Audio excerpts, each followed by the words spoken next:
Welcome back, all you lovely humans. You are listening to Murder by Nature. We discuss true crime, mystery disappearances, and unsolved cases. I'm Jasmine Hernandez, your host today. So, today's a little different. I'm recording the episode again ahead of time. We have a football game that we're going to tomorrow with our chapter for football. My son plays football, and it's also my birthday. So we will not be around at all. I actually have to go to bed soon and get up super early, but I wanted to make sure that we got an episode out since we did miss it last time. I know it's also Labor Day weekend, so all of you beautiful people are probably out having a great time with your family and enjoying the long weekend, but we're going to dive into the case of Kendrick Johnson. So this case, it's very tricky. It's technically closed and ruled an accidental death. But as we go into this case and all of the information, I want you to let me know in the comments what you think. Do you think that this was a murder, or do you think it was an accidental death? And I am so mixed, so my response is going to be left to the very end to go through that. But as we jump into this episode, remember, always be respectful. When you go to search their name, if you ever go and search these after you listen to this, remember that this is someone's family. This one, though, I will say is a little, his autopsy photos and the way that he was found, pictures are all over the internet. If you Google his name, you're going to see it all. So fair warning, trigger warning. Please be careful unless you don't want to see those. You literally put it into Google and they're right there. With that, we're going to jump into the references of today's episode.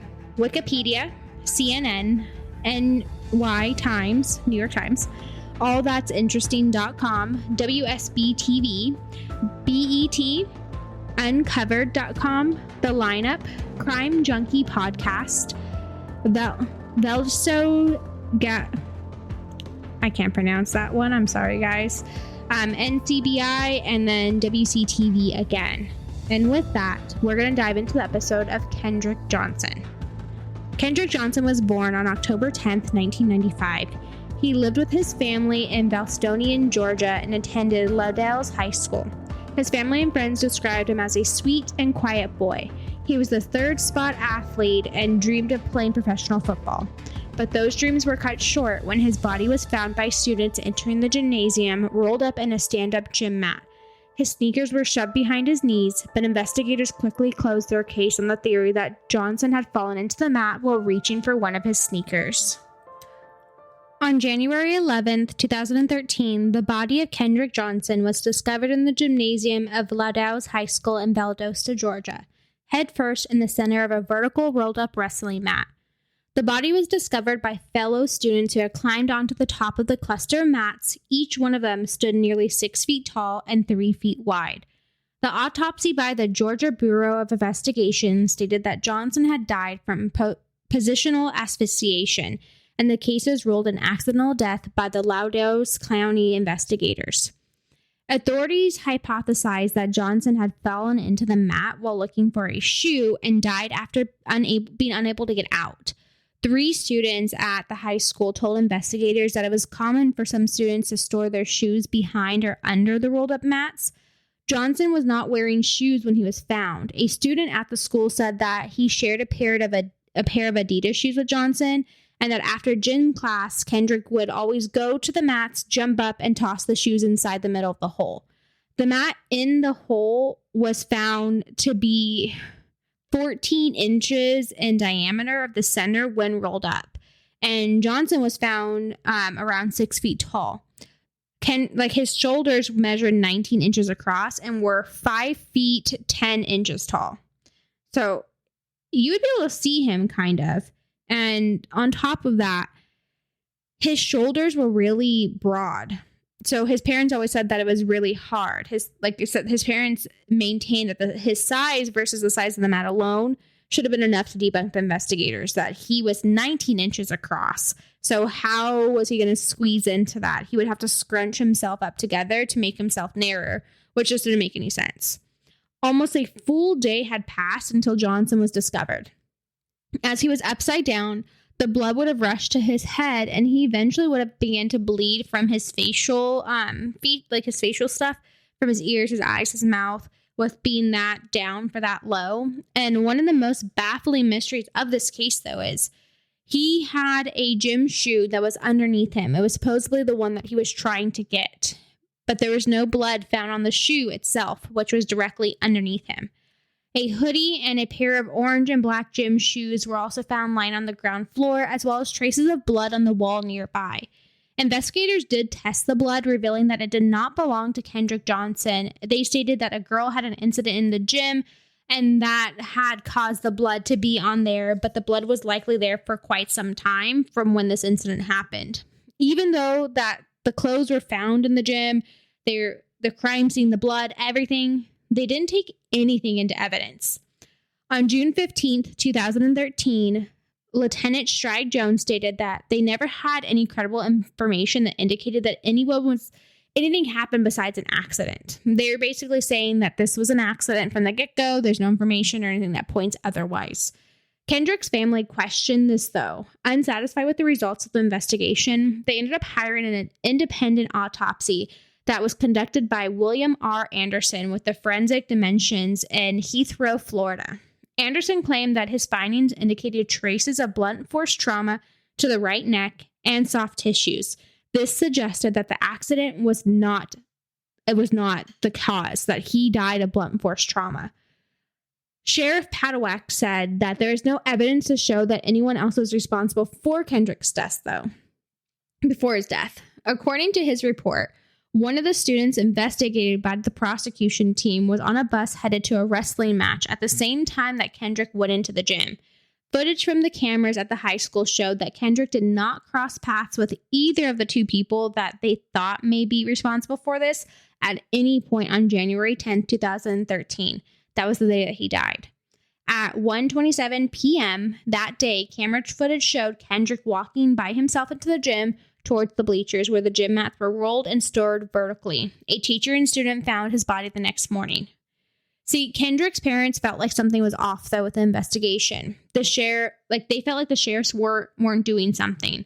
They believed that the sheriff department was too quick to rule out foul play as the cause of death. Within 24 hours of finding Kendrick, even with the swelling, bruising, blood on the walls, and everything else, they ruled it an accident. The other big issue with this case was the coroner wasn't called to the scene immediately. Georgia state law dictates that the coroner must be contacted immediately on discovering a body. But Watson, which was the coroner for Georgia State, claimed that he wasn't notified until 6 hours later. When the police were questioned on this, they stated that they didn't want to have him waiting around while they investigated the scene on the accident, which was really weird to them. So he's always called to the scene, but all of a sudden he's not. On November 20th, 2013, 290 hours of surveillance tapes from 35 cameras that covered the gym area was released to CNN following a court request. A forensic analysis enlisted by CNN found that 2 tapes from 2 cameras were missing an hour and 5 minutes of footage, while another set of the cameras was missing 2 hours and 10 minutes of footage. Some apparent lapses in the coverage resulted from the camera system not synchronizing with one another. Timestamps between the separate cameras gave the impression of a gap for about a good portion of the footage where no gaps simply existed. Other missing footage from the camera resulted from the camera's motion activation function not being properly triggered, and that the camera was changing in light pixels to turn recording on and off. The area where Johnson's body was discovered, though, and the mats that were stored were outside of the surveillance cameras completely. Now, a private pathologist was hired to carry out a second autopsy. See, his parents really felt like because of his race that this case wasn't being treated properly. They felt like that their kid was murdered. And if you look at the photos, I can totally understand why they would feel that way. But the one thing that really stuck out to me is, and we're going to get into it a little bit, is Kendrick's family knew about some issues that he was having at school. And the issues that he was having were with 2 brothers, and their father was an FBI agent. So with the coroner not being called and all of this and no one looking for him, it makes it hard when you're going through this, all the evidence, all the court documents, the autopsy and all that, not to be like, what the hell? So back to what we were talking about. This time, the autopsy revealed that Kendrick Johnson had suffered a hemorrhage on the right side of his neck, which meant that he likely died from blunt force trauma. The pathologist concluded that his death was not an accident. The second autopsy revealed that some of Johnson's organs were missing in their place, and his body was stuffed with newspapers. The funeral home that processed the body following the FBI's investigation stated that they never received Kendrick's internal organs from the coroner. The organs must have been destroyed through natural process and were discarded by the prosecution before the body was sent back to Valdosta. It is said that, according to the funeral home, that this left a void, and the funeral home will usually fill that void. They said that it's standard practice to fill the void in this fashion, or that with cotton or sawdust may be employed for this purpose. Johnson's family ended up filing a complaint against the funeral home operator with the regulatory of the body. Ultimately, that triggered an investigation by the Georgia Secretary of State office, and they found that the funeral home did not follow best practices. But other than that, there was the best way to put it is like, other than that, it's because the material. They said that other material was more acceptable than newspaper, but they used newspaper. Nevertheless, the investigation cleared the funeral home of any wrongdoing. A spokesman person for the Secretary of State said that the investigation didn't produce any violations to any rules, that the funeral didn't do anything that would have caused any issues. And Johnson's family ended up filing the civil lawsuit against the funeral home to seek some monetary damages. And they also requested that his body be exhumed for a second time, and that was granted by the city officials. In June of 2018, Kendrick's body was then exhumed for a second time, and a third autopsy was performed. The findings of this ended up saying that Johnson's death was not accidental and that it was caused by blunt force trauma, likely due to being struck in the neck with a 45-pound dumbbell. This was confirmed. Kendrick Johnson's parents were hoping that the results of this third autopsy, the surveillance footage, it was convinced that something was tampering with the evidence, and the mishandling of the evidence at the scene would be enough to reopen their son's case. On January 10, 2013, Johnson's family filed a wrongful death lawsuit against the Lowndes County Board of Education, its superintendent, and the principal of the high school. The suit alleged that Johnson was violently assaulted, severely injured, suffered great physical pain and mental anguish, and was subject to insult and a loss of life. While the lawsuit did not name the person or persons involved, it basically was saying that the events of the 10th, it was identified for race, and that the alleged perpetrators it was race-based, the dimension of the entire hypothesis of the assault. The lawsuit alleged that the defendants were neglected and violated Johnson's constitutional rights to equal protection based on race. It alleged that the defendants ignored reports that white students had been already physically attacking and harassing Johnson. It's alleged that Johnson was attacked on a bus trip 14 months before his death, and the lawsuit further alleged that another student, Brian Bell, had a history of provoking and attacking Johnson at school, stating that the provocations took place in the presence of coaching staff and employees. After his mother complained about the previous attacks, the suit also alleged that the school officials failed to properly monitor the activities of the students throughout the areas of the campus and to maintain proper functioning video surveillance systems. In August of 2014, a $5 million lawsuit against Albany Magazine was filed after the magazine published a series of articles naming 2 students as possible suspects in Johnson's death. The magazine used basically theories, but was otherwise accurate in the description of the boys, including the fact that their father was an FBI agent. The article was used as a source of an anonymous email to the sheriff's office, and in their lawsuit, the parents of the boys accused asserted that their sons were not involved in any of the death and that there is no considered suspects of them and that they've been harassed due to the publication of this. I will say, from my research, this is true. They were harassed. Brian Bell actually had a full ride scholarship to a college for football. And when it was coming time for him to go, they pulled the scholarship. So I will say that there's also other people that were interested in him that no longer wanted him on campus because they felt like it would be too much of a division. And when it was released that someone was interested in him, there was a bunch of people that would go and harass that school and say that he was a murderer, that he was involved in this, send him news articles, all of this stuff. So he lost a lot of opportunities with this. I just want to put that there. That was in the research that I went through and found. So that's why they're saying that their sons were being harassed. They were getting death threats. In January of 2015, Johnson's family filed a $100 million civil lawsuit in the Supreme Court of the DePalco County against 38 individuals. The respondents include 3 of Johnson's classmates, 2 or 3 respondents who were left unnamed, and a local, state, and federal officials. The school superintendent, the crime lab, the police chief, and many sheriff deputies. The entire city of Valdosta, the medical examiner, the GBI, the 5 of its agents, and 1 FBI agent. The lawsuit alleged that the FBI agent ordered 2 of his sons and a classmate to attack Johnson, and that his death was a murder. It is also said that the respondents engaged in a conspiracy to cover up the homicide as well.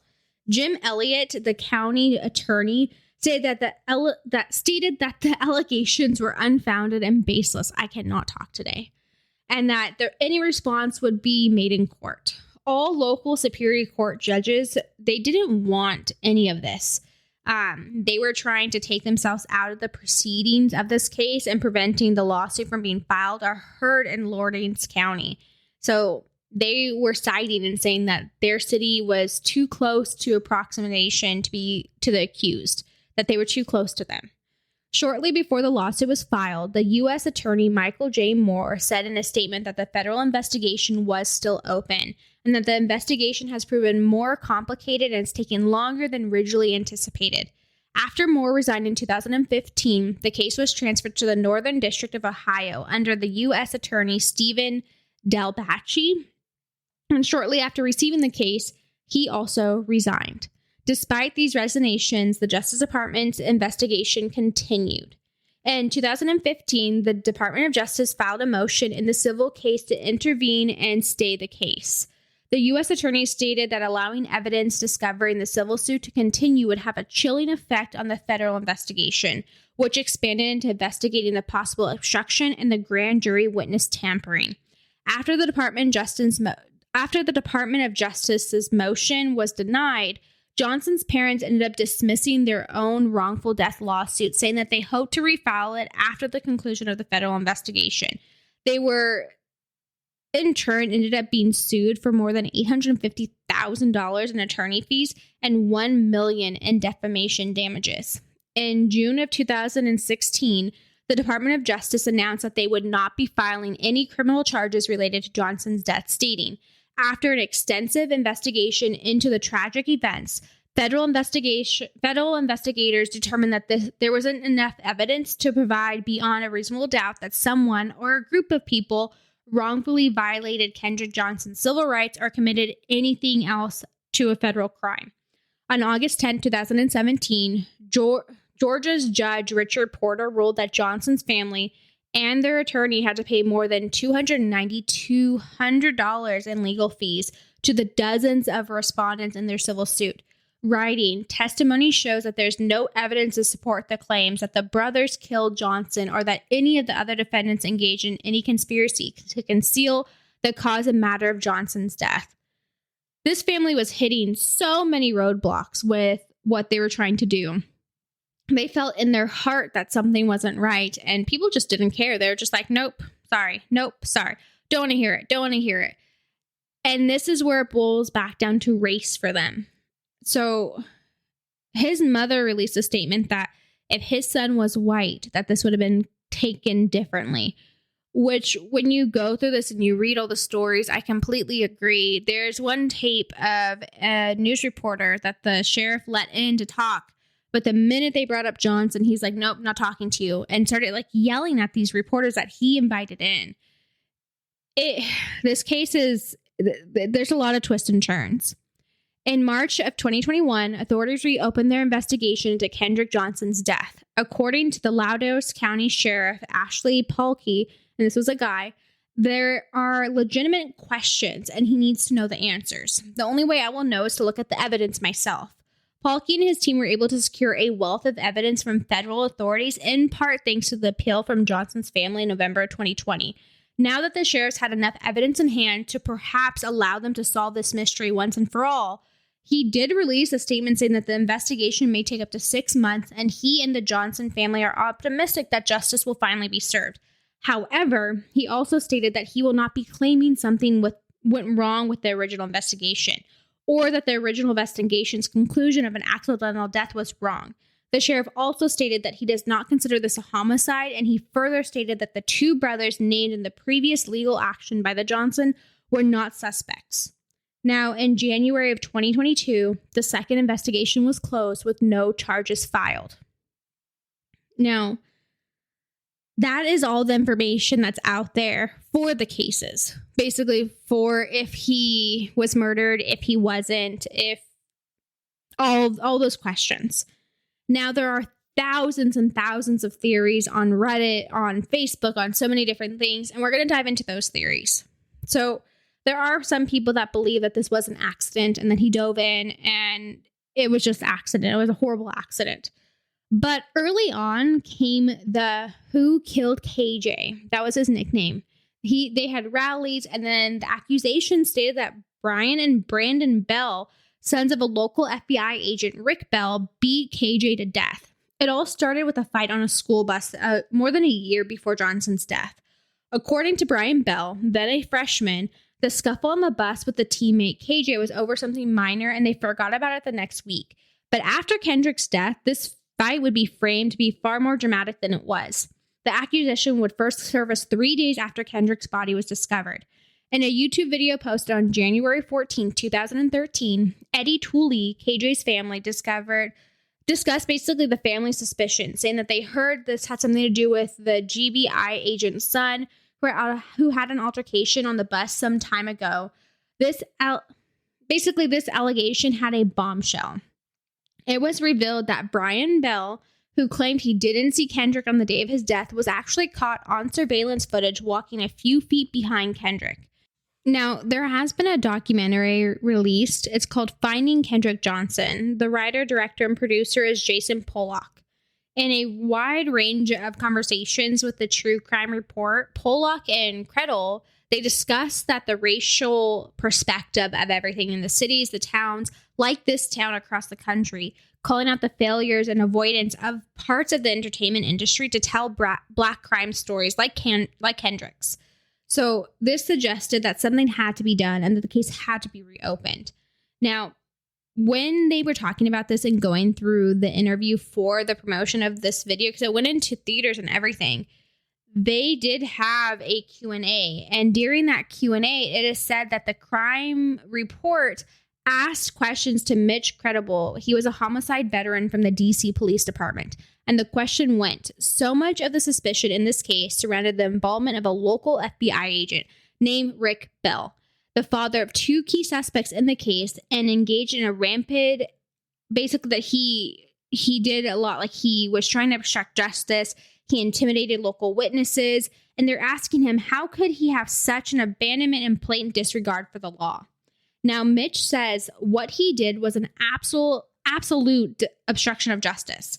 And for a judge to sign roughly 21 search warrants meant that someone had some pretty good information, and I thought that he was going to be arrested. But then, unexpectedly, my partner and I were taken off the case, and I found out later that instead of getting arrested, he was allowed to resign. That was unbelievable to me. But I guess down there, things work a little differently, because if he had been in DC, he would have most likely had to been charged. And for me, it took the air out of my balloon when it came to law enforcement in general. I feel embarrassed. I felt like we let the Johnson family down. And it was a huge disappointment that we couldn't at least go after an agent who was obstructing justice. And as a result, improving the federal agency as a whole. Law enforcement in all of the levels is not supposed to interfere with an investigation. And as an FBI agent, he should have known better. So that tells me a good story when someone was working on the case and they had all of that. Now, there's another conspiracy that's still framed around the Bells, but it was around Taylor. Taylor was Brian Bell's girlfriend. Johnson was an honor student and well-known athlete around the school, which caused him to gain a lot of attention, especially from females. However, one day Kendrick Johnson's popularity began to make people jealous, which was when he got into the argument with Brian Bell. Both Kendrick Johnson and Brian Bell constantly argued with each other over... Basically, they argued because they found out that Taylor was having a sexual affair with Kendrick, and they alleged that Jane Doe, which they later identified as Taylor, ended up luring Kendrick into the gym so the Bells and a classmate could attack him.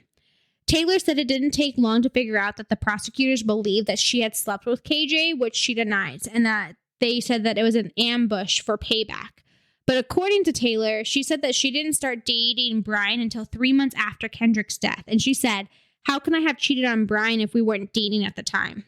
Now, this is where it gets a little confusing. There was also a confession statement floating around, which made national news. And the reason why I'm saying it gets confusing is because it's a lot of he said, she said. But the people that dismissed it and called it phony was the same police department that investigated the case. But it is said that both Brian Bell and Ryan Hall, who was Brian's friend, had met Kendrick Johnson in the gym, and then Brian killed Kendrick. Brian had also stated that he killed Kendrick multiple times over the phone, and Brandon Bell, Brian's brother, got drunk at a party on July 4th of 2013 and told people that Brian had killed Kendrick. The second statement was about Ryan Anthony Domic Hernandez, who was a friend of Brandon Bell. And this side of the story is what she states that he went to Brandon Bell's apartment in Florida, and Brandon told him that Brian killed Kendrick Johnson by striking him in the neck with a 45-pound weight or dumbbell after they began arguing over Taylor. In 2013, though, the possible confession to Kendrick Johnson's case turned out to be a hoax, recorded by a 17-year-old, and it is said that the hoax, the recording, stated that "they're going to catch me anyway," a voice that was supposed to be Brian's. "I shouldn't have done this. I was young and stupid. Kendrick didn't deserve this man." See, now the same law enforcement that felt that this was an accident was the same one that looked into it. It is said that the Johnsons paid about $1,000 for this recording from a man, and they took it straight to authorities. And when they got to the authorities, the sheriff stated that, "Oh, I know that voice. That voice is of someone that's been in and out of jail for making false confessions." And that supposedly they tracked him down, and he confessed that it was false and he didn't really do it. He just wanted the money. But again, it's hard because it's coming from the same exact police that investigated this to begin with. I will also say it doesn't state that any of these other things that they were telling people or things that were done or anything like that was false. I mean, it was said that the brothers continuously told people that he did this, and the story never changed. And it corroborates with the actual autopsy. So that's a whole nother monster. I don't know what to think of that. But as of right now, this case is officially closed for now. That it was an accidental death and no one's been charged in this case. Now we dive into my thoughts on this case, and I don't really know where to start. My head was spinning when I was reading this. I went through so many different things. I also found that Brian and Taylor are married now. They got married earlier this year, and they've been together ever since. So maybe it was an accident, maybe it wasn't. It's just strange, and I understand why is an FBI agent even involved in any of this? If it was an accidental death, why is the FBI involved? There's just so many questions that I have on the way that this entire thing was handled and what they did with the body, with the organs. It is also stated in another conspiracy theory that Rick Bell ended up having his fingernails and all of his organs taken out before going back to the funeral home, so they couldn't identify the time of death. Which is just, it seems weird. When you're looking at the surveillance footage, because it's out there, you can watch it. You see Kendrick cut through the corner, and what's weird is there's 3 kids in the gym playing basketball.